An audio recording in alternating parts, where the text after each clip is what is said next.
Thanks, everyone. And as Chris mentioned, please feel free to interrupt. I'd like to keep this as informal as possible.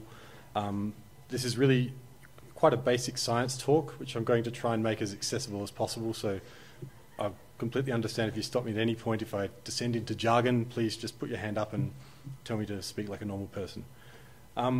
So I'm here representing the Centre for Personalised Cancer Therapeutics. And this is a really relatively new centre within the Mount Sinai Hospital.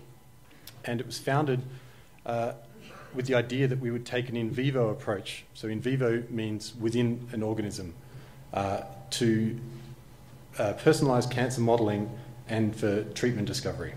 So I'm just going to go through an outline of the talk. Oops, let me turn this thing on. Oh well, I guess I'll use my plan B. So I'm going to go through some of the history of how the CPCT came to be and go through some of the science and the biology behind this.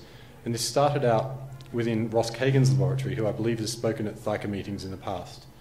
And I'm actually speaking in his place today because he couldn't make it. So the Kagan lab cut its teeth working on cancer in flies by modelling MTC. And we've since moved in different directions with this. And one avenue that I'm going to talk about is getting into rational drug design, where we start with a drug and then try and use genetics and screening to try and improve that drug and make it work better. The third point that I'm going to touch on is the importance of model complexity. So the work that we've published up to this point has all been on very simple models of cancer, where a single gene is mutated, gives a cancer-like effect in the fly, and then we study that. We're now moving into making models with many more tumour mutations to try and really get an idea really try and approach cancer as a complex disease that it is. We know cancer is not a simple disease. Two people with the same primary mutation can react completely differently to drugs or to treatments. So we're really trying to get at what's behind this complexity.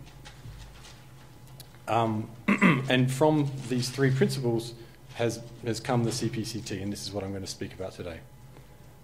Before I go any further, I just want to pay tribute to this wonderful couple of people, Kathy and Mark Beninga.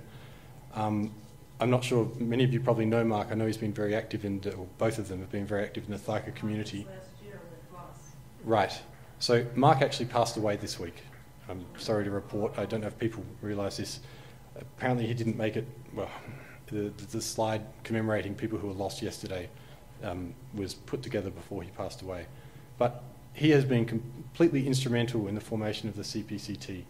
Him and Kathy have been at Ross for many years, constantly nagging, constantly asking questions, constantly seeing what's going on in research. And really they've spurred us to create this centre and to really try and do more for cancer patients.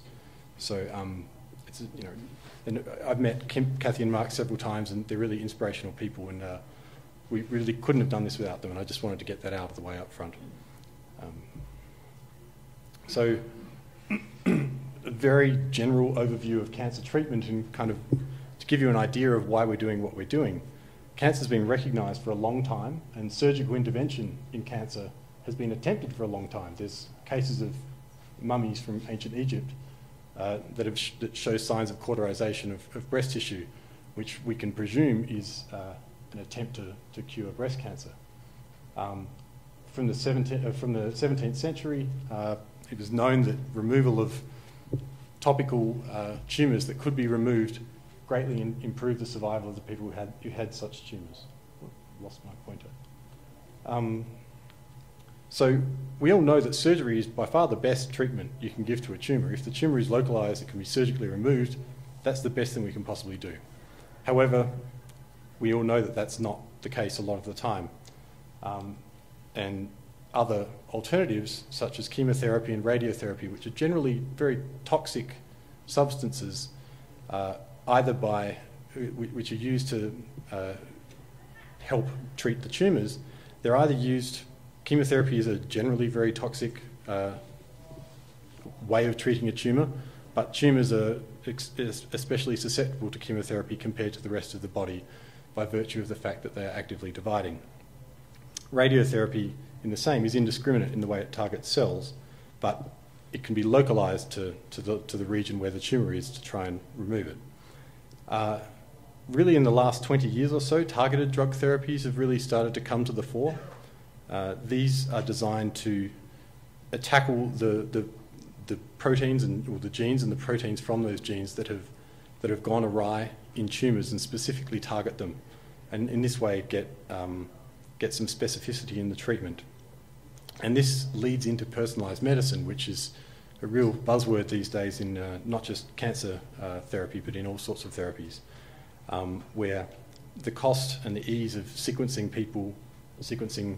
in the case of cancer, sequencing cancers and comparing it to the normal genome of a person makes it possible to design rational therapies, and if targeted drugs are available, identify which targeted drugs can be best used for these patients.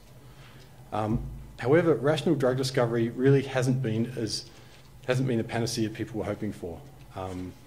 This is just a slide from the American Cancer Society showing the success rates of drugs in clinical trials by tumour type. And as you can see, 100% is way over on the right-hand side of the graph here, and nothing even gets close to approaching 100%. So these are all drugs that drug companies have developed, tested in models, and seen fit to throw millions upon millions of dollars at to put into clinical trials. And the failure rate is still extravagantly high. These failures are typically due to toxicity. So these drugs have, at the doses in which they're effective, they're too toxic for people to bear. But also, it can happen that these drugs just don't have the same efficacy in humans as they do in the models in which they are developed and tested. So, how do you define success? Success as in a drug that enters clinical trials and then comes out at the end as being an FDA-approved treatment. This isn't even saying how well it works in reality. This is just getting through the trials process. So we use, now this is where things get a bit crazy. We use flies as disease models in the Kagan lab and in the Centre for Personalised Cancer Therapeutics. We have our reasons for doing this, and I hope to explain why we think this is a worthwhile organism to use. Flies have conserved epithelia, which is the tissue from which most solid tumours arise, and the tissue in which most, or the cellular structure in which most solid tumours reside. Flies have conserved organs and genes with a lot of the same organs and genes that humans do. At least there are orthologous systems. We have very powerful tools for manipulating the genome of these animals. We can create flies with different genetic mutations, and we can conditionally turn these mutations on or off in different tissues. We've developed, other people have at the same time, but we're really trying to push the envelope in generating multigenic models where we can play with a lot of genes at the same time and really try and generate complex models. And we feel that flies really reside in a sweet spot in terms of a model for cancer. They're probably the smallest and cheapest to maintain and easiest to manipulate model organism that really develops something that looks like a cancer. And their low cost and their small size mean that we can actually grow them in vast quantities in tens and hundreds of thousands of animals, and we can do very large-scale drug screens on them to try and find drugs or drug combinations that fix the cancer that we put into these flies. We also have the advantage that with 100 or over 100 years of genetics, we can study mechanisms of these of tumorigenesis in these flies within the fly. There are obvious disadvantages. Flies are a long way from humans. There's no doubt about that. A mouse is much closer to a human than a fly is. Flies are invertebrates. They don't have the same sort of circulatory system that we do. And another important drawback is that a lot of these new generation biological drugs, targeted therapies made of antibodies and things like that, we can't use them in flies. The immune system does not work in the same way. But notwithstanding, in terms of testing for small molecules, we think flies are a really good model. So, as I mentioned, the Kagan lab, many years ago now, actually cut its teeth in cancer research in flies by studying medullary thyroid carcinoma. And as I'm sure most of you or all of you know, activating mutations in RET are the predominant cause for medullary thyroid cancer. What we see here in the middle is a wild type fly eye. So this wild type is fly jargon for a normal fly. You can see the ordered array of facets in the eye. The details aren't important, but what is important is when you have the RET MEN2B mutation expressed specifically in the eye, the organised structure falls down, and you get what for all intents and purposes acts like a tumour phenotype. So the cells over-proliferate, they're resistant to death, they pile upon each other, and so what we have here is actually a screenable phenotype. So there's a little video here which is showing the setup that we have in the lab. So I'll just pause it actually because, whoops. Let's see, can I do this?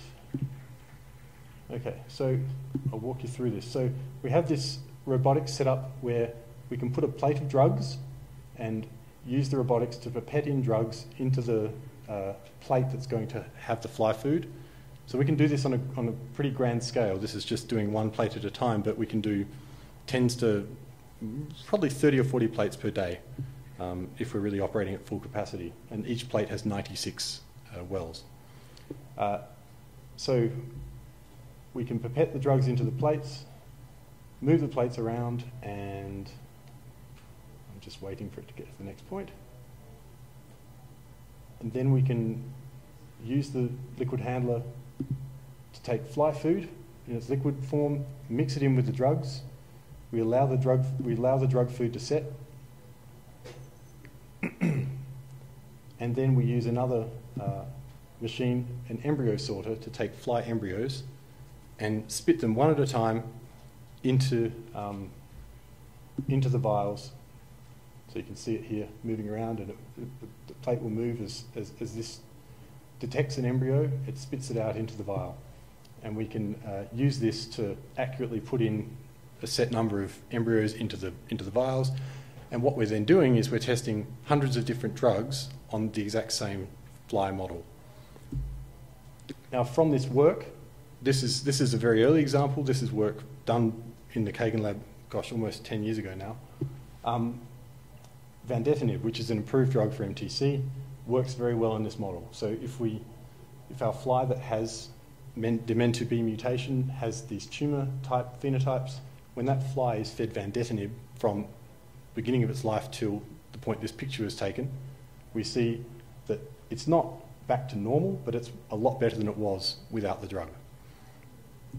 And as you all know, vandetanib is approved for MTC. It works in some cases, I believe, not fantastically well in all cases.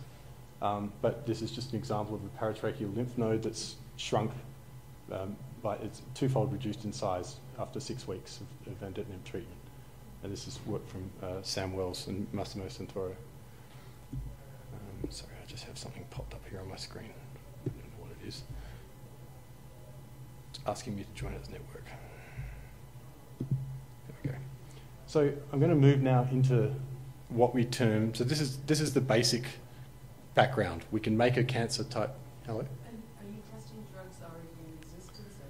Are you pioneering new drugs? Both. So I'll get into, right now I'll talk about the pioneering new drugs. The centre that we're actually working on, we actually aim to, the plan is to help patients that come in and help to be able to treat them. So for that, we're limited to FDA approved drugs because a patient that walks in our door tomorrow, we can't have a brand new drug and have it approved in time to help them. Are you doing any research on cannabis? Anyone else think that's legal?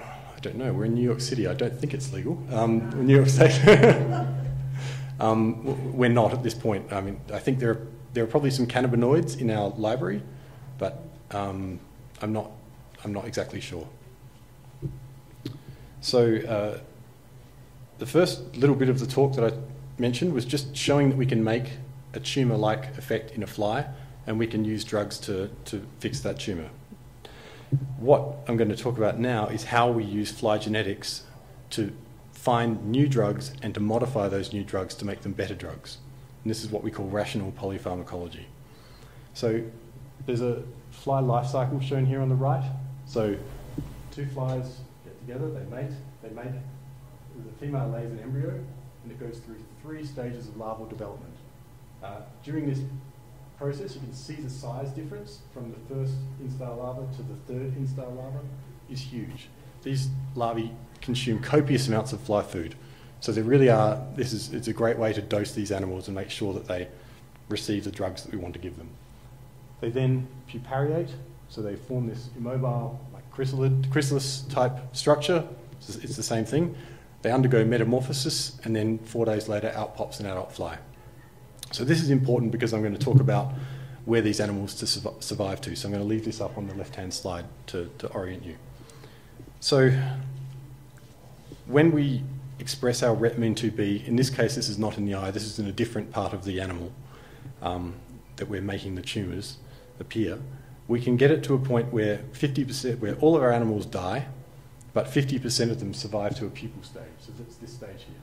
So we have a nice readout where nothing survives without a drug, or nothing survives full stop, and we can see whether we can get more animals surviving, we can get less animals surviving, whether the drug we're giving is helping. If we had a very pure biochemical RET inhibitor, so this drug, the identity is not important, but it just inhibits RET and very little else, it's very clean, we really don't see much of an effect. So we kind of have the view that really targeted drugs are probably not the best approach. We want things that can target a lot of things in just the right way and dampen down the networks that have gone awry in cancer. So these guys down the bottom here, Tirtha in Ross Kagan's lab, and Kevan and Arvin, who at the time were at UCSF, although Arvin is now faculty at Mount Sinai, which is great to bring him under our roof. They screened a series of these novel drugs that have been shown to inhibit a wide variety of kinases, and we call them the AD series. And the best one out of these was AD1.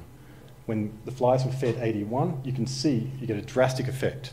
So you get an increase in the number of pupae that survive, but most importantly, you get a huge, you all of a sudden now get approximately 50% of them hatch and become viable adults, which you just never see in the absence of drug. So we used the power of fly genetics to try and improve on this. When I say we, I wasn't involved in this work. I'm reporting the work of these people. So when we crossed in a genetic mutation in a gene called ERK. Now, ERK is the fly name for the gene called MAP kinase, which is very central in many, many different signalling processes. In fact, RET feeds into MAP kinase signalling as well as RADS feeds into MAP kinase signalling as well. Lots of things do. When we remove one copy of ERK, in this circumstance, so the flies are still expressing the Retmin2B, they're still being fed the drug, all of a sudden their survival goes through the roof. So what this is telling us is that an ideal drug, a hypothetical ideal drug that we don't yet have, we would want it to be inhibiting ERK. And that's going to make the outcome much better. By contrast, we did this screen for a large number of genes. We find an example like TOR. So this is another very important gene involved in cancer. When you remove one copy of TOR, the complete opposite happens. All the beneficial effects that you had from AD1 have completely gone. So we call TOR in this context an anti-target, meaning that it is a gene that we do not want the drug to touch under any circumstances because it just makes the situation worse. So with this type of information at hand, Kevan and Arvin, who are medicinal chemists, made a whole bunch of variants of this chemical, AD1, and produced variants that we call AD1B and AD1C that have these capabilities, or characteristics. They target ERK better and they leave TOR alone. And when we put these in flies, we see an even better response. Most importantly, these drugs also show activity in mammalian. Sure, there's a question. What does a selective ERK inhibitor look like? This is not selective at all. This is Was that run?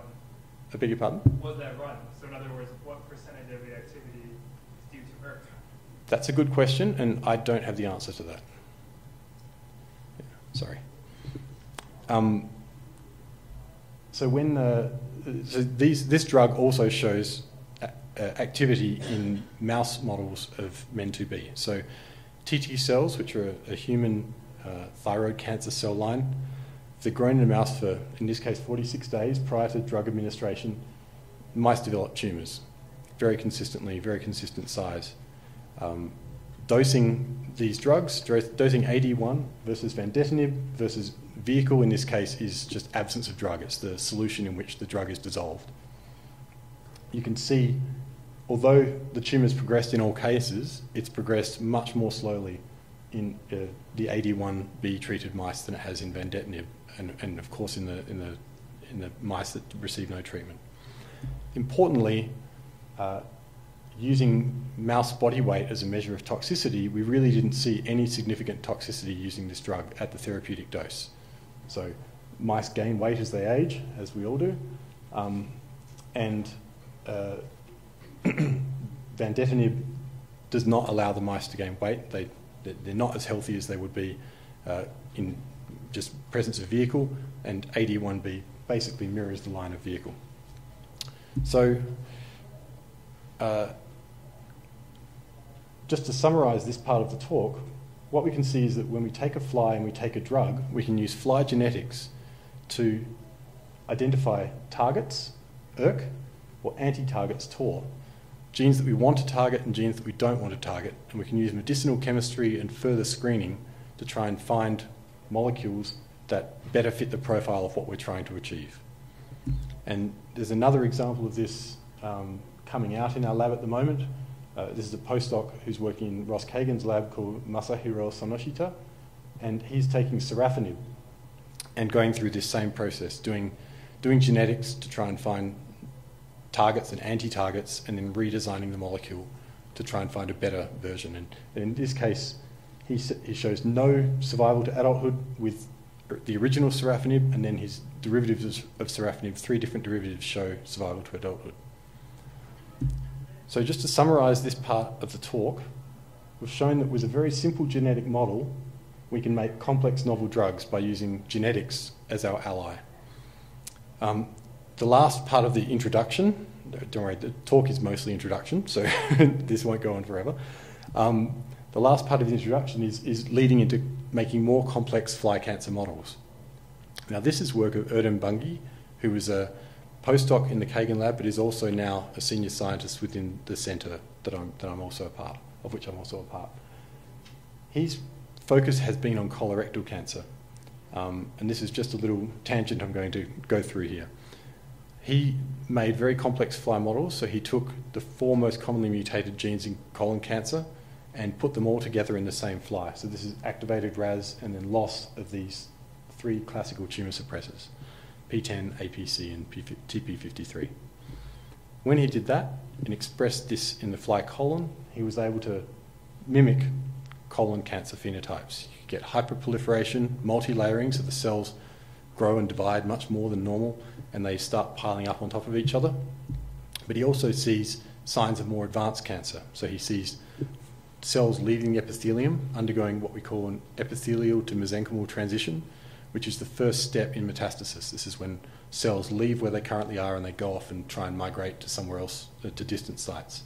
So these, you can see there's some cells here that have left the epithelium and are starting to migrate.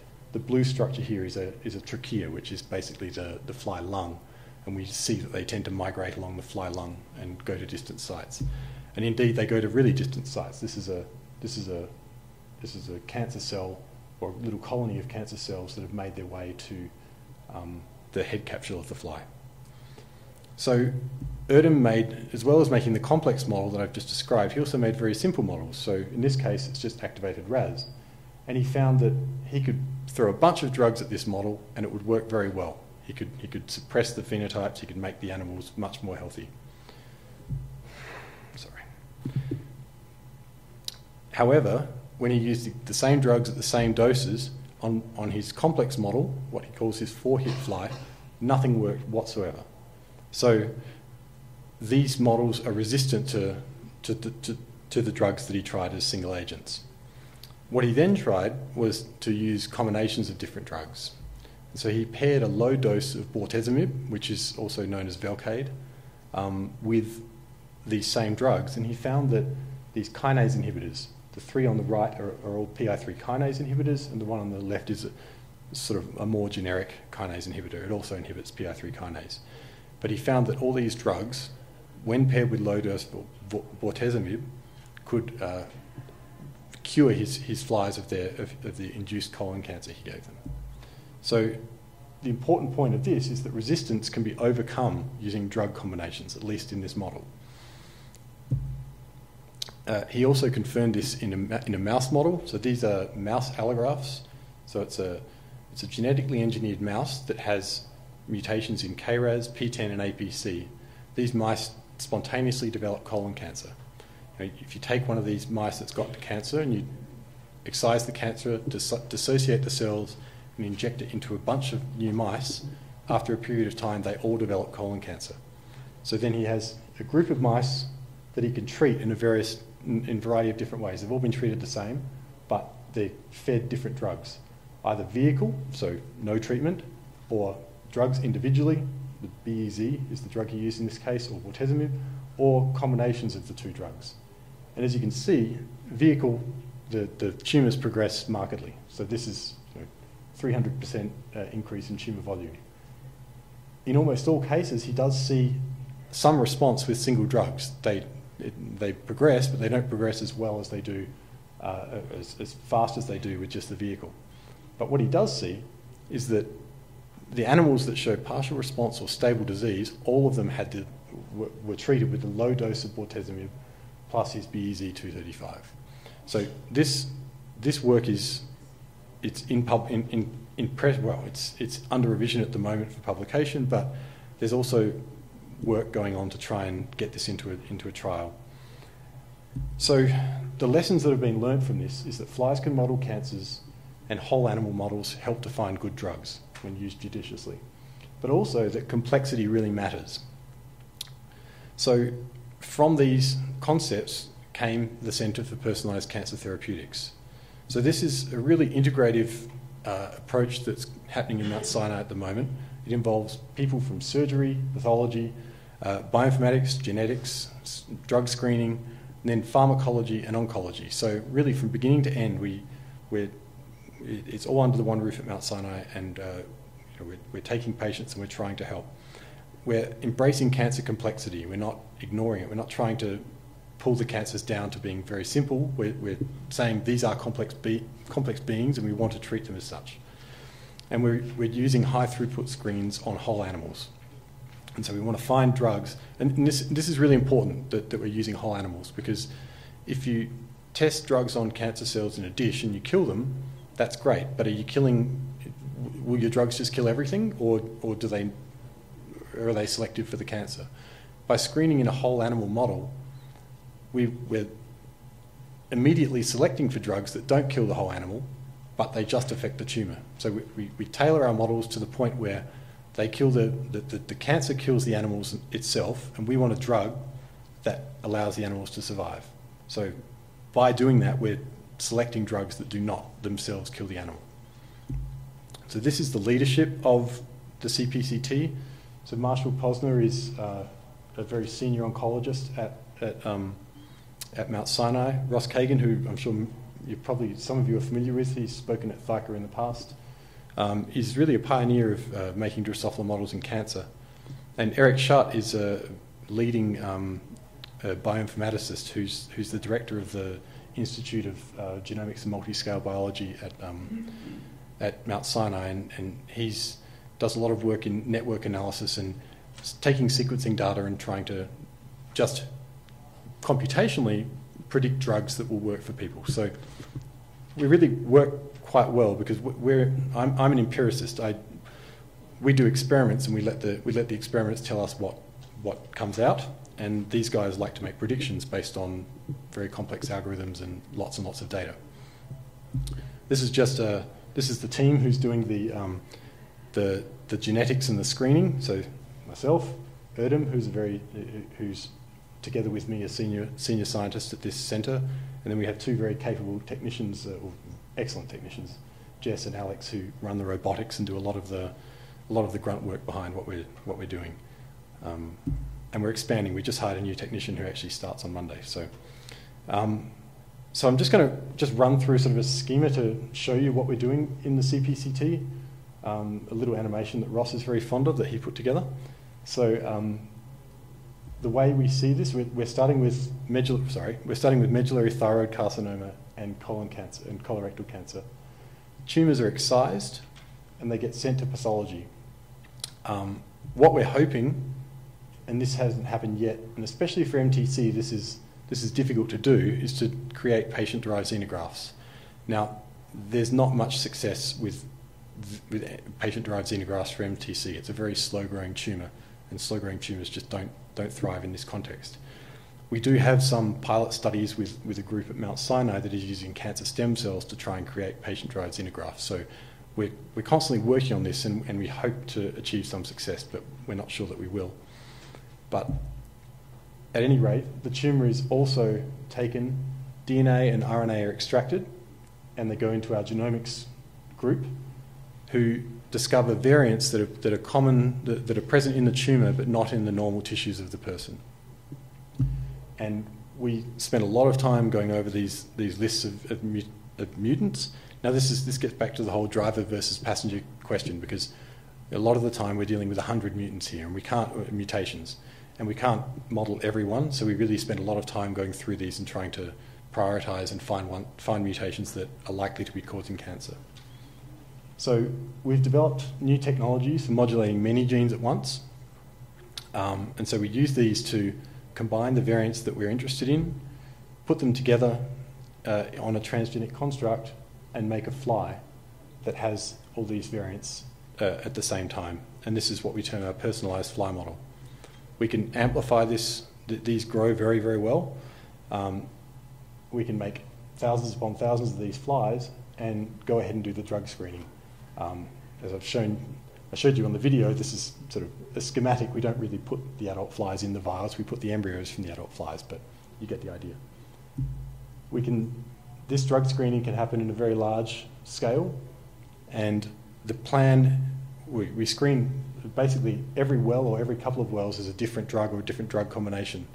And we've tuned our models such that we get a readout that's very easy for us to detect.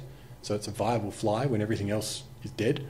So all of a sudden, if one of these vials here has a viable fly in it, we can see. And we take that drug combination and test and test and test again. And then the plan is that we will take them back to our PDX mice in cases where we've been able to make these PDX mice and test our favourite combinations on these mice. And from this, we will propose personalised treatments. Now, we're scientists. We don't give treatments. We don't have a final say on anything. We're just doing the basic work to try and identify drug cocktails that may work. All this is passed through a pharmacology committee and goes through treating oncologists who, before anything, sees a patient. So I just want to briefly talk about the progress we've made so far. We've got a lot of what we term base models. So these are the simple models of cancer. These incorporate the genes that we know have effects in cancer. So in the case of medullary thyroid cancer, we have RET, MEN2B and MEN2A types. We also have activated RAS, which is implicated in a smaller percentage of MTCs. And in colon cancer, we have a couple of models that I've shown here. We have some others in development as well. And we've made a lot of these models, we've verified them, and we're in the process of drug screening. At the same time, we have a bunch of patients that are at various stages in this process. So these patients, they've all had their tumour sequenced. We've identified variants that are interesting. We've made personalised fly models, and we're at various stages in this process. So there's a couple of patients that we're in the process of drug screening at the moment. There's a bunch more that are coming up towards being able to be drug screened. You'll notice that we have more colorectal cancer patients than MTC patients. It's just a function of there are a lot more colorectal cancer patients out there. We want an equal number of MTC and colorectal cancer patients. For statistics, for our numbers, this is being submitted as a different type of clinical trial, and we aim to have 50 patients at least of each type to try and get some statistics as to how our approach is working. So I'll just sort of end with a couple of frequently asked questions that we've had. The process, it's quite an involved process, as you can tell. It's at least 6 months. That would be the shortest time it could possibly be. Making a new transgenic fly for a person and testing it, it takes time. During the wait, patients are on standard of care. We don't interfere with any treatment whatsoever. This is just something that we do while the patients, after the patients have been surgically treated. To be honest, we hope never to use these treatments. We hope that the first line treatment that the patient receives cures the disease. We're doing this work in the hope that if it doesn't, we have some recommendations available for the patient afterwards. And patients that we accept are patients with genetics that we are able to model. So sometimes we don't know this until after we've done the sequencing. But if a patient comes in and we sequence their tumour and there's nothing that we can identify, or if there's something that we have a hunch and we try and make a fly based on that and we don't see anything like a tumour, we have to discontinue because we can't, if we can't model the tumour, we can't test drugs for that patient. We also have a strong preference for patients who are willing or able to come to Mount Sinai. And this is just for quality control purposes, that everyone from initial consultation to final treatment is on the same page, is under the same roof. It makes things a lot easier. We do accept patients in some cases who are not able to come to Mount Sinai or who've already begun to undergo treatment. But there's a lot more questions here that I'm not qualified to answer. If you have any more questions, we have a website, mountsinai.cpct.org, and Gina Nunez is our administrative assistant who deals with all initial questions. Also, Christoph Mizukovits is the leading oncologist on this study, and Claire Davis is the patient consultant who deals with initial questions. So if anyone's interested in this trial, I urge you to contact these people. I'd like to thank you for your time, and please open it up. I expect a lot of questions, so please, anything you have, ask me now, or I'll be around for the rest of the day, so please come up and ask me any questions at any time. Otherwise, thanks very much for your time.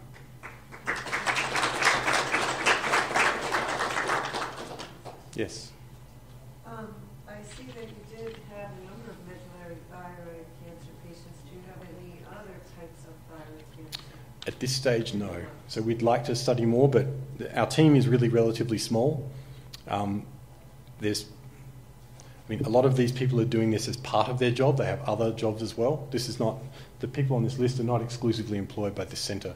There's probably 5 of us who are exclusively employed by this centre. We really hope to expand this into other cancer types, but at this stage, we're limited to these. So thus far,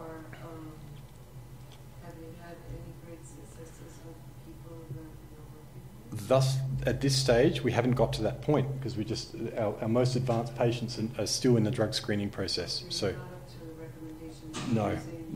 No. So this is therapies on people? no.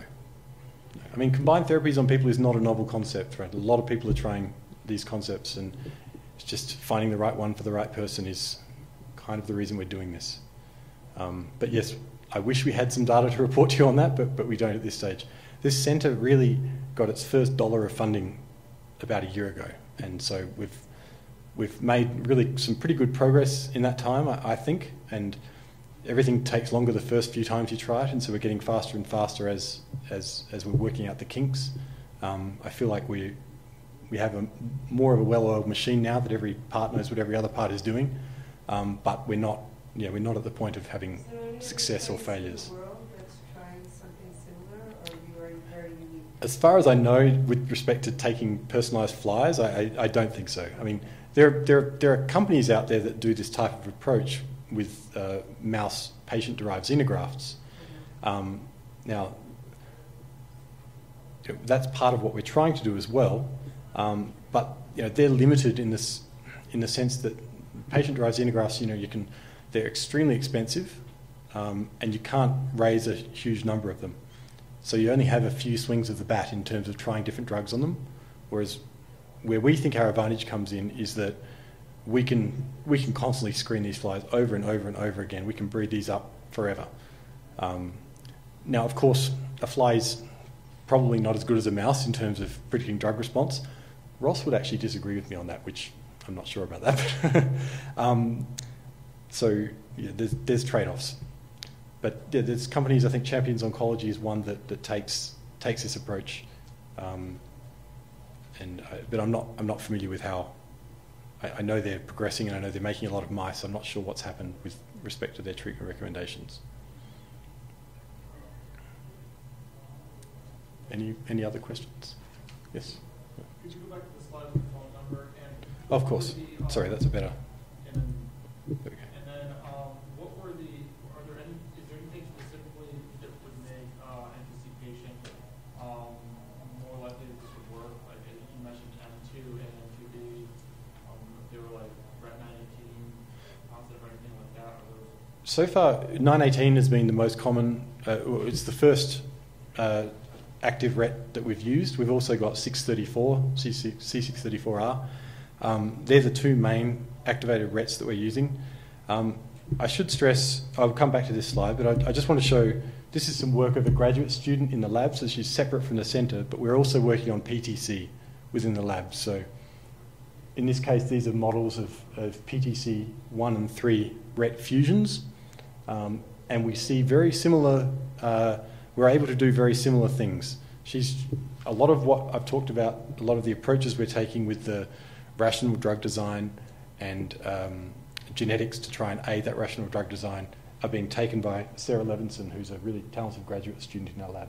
So I guess I can say watch this space in terms of other types of thyroid cancer. We're trying at this point to not spread ourselves too thinly because we're only a small staff. We only have a certain amount of funding. But certainly RETMEN2A, RETMEN2B, we're modelling those types of RET mutations as we speak, and they're included within the centre. Whoops. Yeah, please. What drove you to look at medullary and CRC first? Was it like specific mutations that were easier to model? These were the easier. It's a good. To start with, but what were the factors? It's a good question. It's partly an accident of history. So MTC, this was started in the Kagan lab probably 10 years ago. I've only been in this environment for 18 months, so I don't actually know what motivated them to start with MTC 10 years ago, but they did, and a lot of work's been done on that, and it made sense to continue on with that. Part of it is that we've got physicians who work on MTC who are very interested, and that made us go in that direction. We also see colorectal cancer as it's a large unmet need and a large patient population that we can help, and also the patient population is large enough that we can be selective in the genetics that in the types of mutations that we take, so that we can hopefully find some themes in treating these patients. So if patients have 3 mutations in common and then everything else is different, we can screen a fly that's got those 3 mutations and then personalise models for 10 different patients, and we can start to gain a predictive power. So this is kind of what we're hoping to do with this, that we're doing the full drug screening at this stage, and we're going to continue for the foreseeable future. But we're hoping to build up a real database of correlating, well, we tried this drug on this patient and this worked, and this patient had these mutations. What happens when another patient walks in with these mutations? Not just for drugs that work, but also drugs that don't work. If we test on a patient that has mutation A and the drug was a just complete disaster, then we're going to be careful about using those same drugs on the next patient that walks in with a mutation in gene A. But are there particular types of technical limitations that just make certain types of cancers just hands-off? Yeah, so for instance, like hormone-dependent breast cancers or prostate cancers, we don't have the same sorts of hormones in flies, so we're leaving them alone because we're trying to focus on cancers where the processes that are driving tumorigenesis are kind of cell intrinsic, not sort of humoral factors within the organism, within the person. So that's one reason.